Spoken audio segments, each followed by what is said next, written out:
নমস্কার, কেমন আছেন সবাই? আমি নির্বেদের মা বলছি। আজকে বুধবার, বেলা এখন 1টা। চললাম বোনের হস্টেলে। বোনের শরীরটা নাকি একটু খারাপ করেছে, তো মা বলল যে চলো ওকে একটু দেখতে যাই। এই যে এন্ট্রি হয়ে গেল, এখন চলুন ভিতরে যাওয়া যাক। এই যে এই গাছটা দেখতে পাচ্ছেন, বেশ কিছু মাস আগে এসেছিলাম, এই গাছ থেকে একটা ডাল নিয়ে গিয়েছিলাম বাড়িতে। খুব সুন্দর ফুল হয় জানেন, ওই একটা ফুল দিয়ে মোটামুটি পুজো পুরোটাই শেষ করে ফেলা যায়। মানে নিত্যদিনের যে পুজোটা হয়, ওই পুজোর মধ্যে পুরোটাই শেষ করা যায়, মানে পাপড়িগুলো দিয়ে দিয়ে। খুব সুন্দর ফুল। আর ইম্পেরিয়ালের সব থেকে সৌন্দর্যের একটা ব্যাপার হচ্ছে এই ফুল গাছগুলো। যত দূর চোখ যাবে তত দূর নতুন নতুন ফুল দেখা যায় এবং চোখ জুড়ে যায়। আর ফটোশ্যুটের জন্য তো খুবই ভালো একটা প্লেস। হসপিটালের গাইডলাইন অনেক স্ট্রং দেখে একটু এন্ট্রি নেওয়ার সময় কিছু রুলস ফলো করতে হয়। চলুন ভিতরে যাই। এই যে সামনের এই প্লেসটা দেখতে পাচ্ছেন, এটা হচ্ছে একটা গেস্ট আসলে যেন বসতে পারে, এই কারণেই এই অ্যারেঞ্জমেন্টটা করা। লিফটের জন্য অপেক্ষা করতে করতে একটু বাইরের দিকটাও আপনাদেরকে ঘুরে দেখাই। আমি তো অনেকবারই এসেছি, যেহেতু বোন এখানে 4 বছর ধরে পড়ছে। যদিও এখন তার শেষ সময়, এখন সে বিএসসি শেষ করেই বাড়ি যাওয়ার পালা তার। তো আমার বিগত অনেকগুলো ভিডিওতেও ওর এই প্লেসটার ফুটেজ দেওয়া আছে। এই যে লিফটের জন্য অপেক্ষা করতে করতে এতক্ষণ হয়ে গেল, লিফটটা এখনও চালু হলো না। যাক, ফাইনালি আমরা লিফটের মধ্যে ঢুকলাম। চলুন এবার বোনকে একটু সারপ্রাইজ দিই।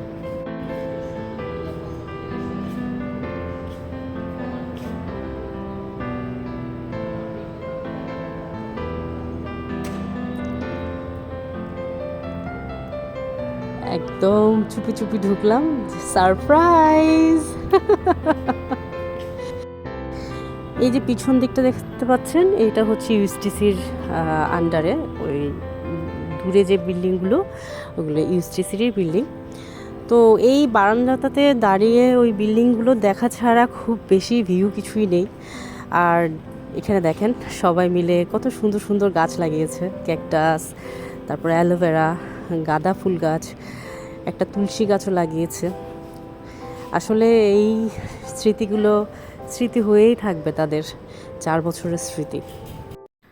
আজকে বাসা থেকে বেরোবার সময় হাতটা কেটে গেল। মনেই করতে পারছি না যে হাতটা কিভাবে কাটলো। পরে ব্লাড দেখার পরে বুঝলাম যে আমার হাতটা কেটে গেল এবং হাতের উপরের তালুতেই কাটলো। বোন বললো একটু বায়োটিন দিয়ে দাও। আর আমার রাজপুত্র টানা 2 ঘন্টা ঘুমিয়ে উঠলো, উঠার পরে এবার বিস্কিট খাচ্ছে। কদিন ধরে ওর শরীরটা একদম ঠিক নেই, জ্বর এবং সর্দি কাশি লেগেই রয়েছে। বোনের একটা রুমমেট জবা, খুব মিষ্টি একটা মেয়ে। ও যখনই যায় তখনই নির্বেদকে কোলে নেয়, আদর করে, ওকে বিভিন্ন রকমের খাবার দেয়, চকলেটস দেয়, বিস্কিটস দেয়।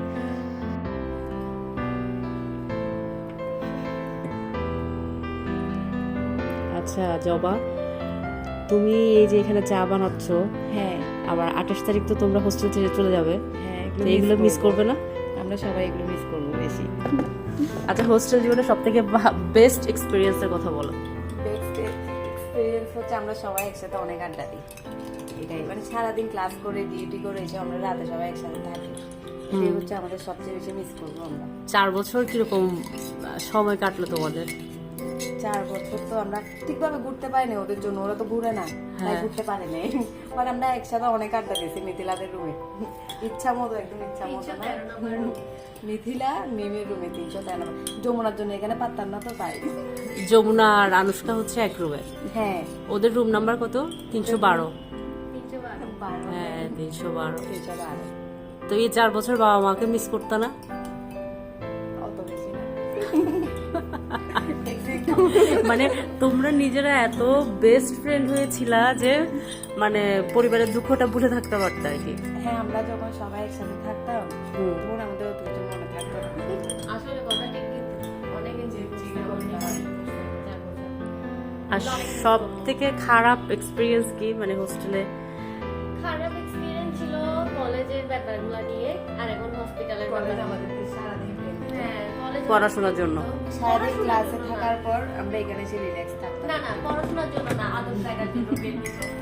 মানে শিষ্টাচারের জন্য আর কি। শিষ্টাচারের জন্য তাদের অ্যাকর্ডিং যে আমরা অনেক ম্যানারলেস, আমরা আমাদের ফ্যামিলি থেকে কিছু শিখে আসি নাই, তো তারা আমাদেরকে 4 বছর অনেক কিছু শিখাইছে। আফটার অল কোনো কিছুই কাজের এখন মনে নেই কি শিখাইছে আসলে ওনারা। বাট সর্বোপরি ইম্পেরিয়াল নিয়ে কিছু বলো, মানে ইম্পেরিয়ালকে কিভাবে আসলে রিপ্রেজেন্ট করতে চাও? ডিফারেন্সটা? আমাদের হচ্ছে অ্যাপোলো ইম্পেরিয়াল হসপিটাল প্রথমে হচ্ছে এনভায়রনমেন্টের দিক দিয়ে অনেক সুন্দর, সব কিছু অনেক পরিমার্জিত, মানে সবাই আসলে এখানে অনেক খুশি হয়ে যাবে। তারপর রুলস রেগুলেশন সব কিছু একদম পারফেক্ট। আর কেয়ার বলতে গেলে তো সবাইকে সুন্দরভাবে দেয় সব কিছু প্রোভাইড, ওদের কেয়ারিংটা প্রোভাইডিং ট্রিটমেন্টটা অনেক পারফেক্ট। মানে টারশিয়ারি হসপিটাল বলতে গেলে এটাই চট্টগ্রামের ফার্স্ট হসপিটাল। আমার কাছে তো মনে হয় এটা বাংলাদেশের ফার্স্ট হসপিটাল, যেটা আমরা বড় হইতে পারছি। তো তুমি কি তোমার ফ্যামিলির অন্য কাউকে মানে রিকমেন্ড করবা যে অ্যাপোলোতে এসে নার্সিং পড়া বলো বা ট্রিটমেন্ট নেওয়া? হ্যাঁ, অবশ্যই বলবো, কারণ এখানে পড়াশোনা ভালো, এখানকার এনভায়রনমেন্ট ভালো, তো সবকিছু মিলে আমি অবশ্যই রেকমেন্ড করবো এখানে অ্যাডমিশন নেওয়ার জন্য আর পড়াশোনা করার জন্য। আমার ছোট ভাই বোন থাকলে তো অবশ্যই এখানে আমি বলবো যে এখানেই করার জন্য। আর আমি তোমার ছেলেকেও বলবো যে এখানে অ্যাডমিশন নেওয়ার জন্য, কারণ এখানে পড়াশোনা অনেক ভালো। অনেক খুশি হয়েছিলাম। আমি সবচেয়ে যেটা বেস্ট চা বানাইছি সেটা শুধু আন্টির জন্য।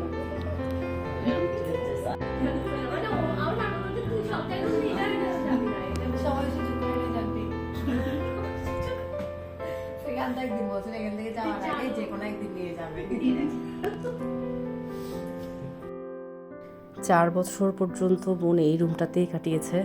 এই গাছটা তার সাক্ষী, এই ছবিটা তার সাক্ষী। বোনের এক বন্ধু এই ছবিটা ওকে ফ্রেম করে দিয়েছে। ভাবলাম যেটা একটা ছবি তুলে নিয়ে যাই। রাতের বেলাটা দেখুন কি সুন্দর, নিশ্চুপ, চারদিকে শান্ত। বাবা বোনকে বলছে এমএসসিটা করে নিতে, কিন্তু বোন বলছে যে বাবা আমি আরএনটা করে ফেলি, রেজিস্টার্ড নার্স না হওয়ার আগ পর্যন্ত আমার সার্টিফিকেটটার খুব একটা ভ্যালু হবে না, আরএনটা করার পরে তারপর না হয় আমি এমএসসিটা কমপ্লিট করবো। বাবা বলে ঠিকই আছে। সবার সাথে দেখা হয় না। টাটা টাটা টাটা টাটা দুইয়াতে দিচ্ছি টাটা। টাকা দিচ্ছ বলে আসো একটু। যাও যাও একটু বলে যাও।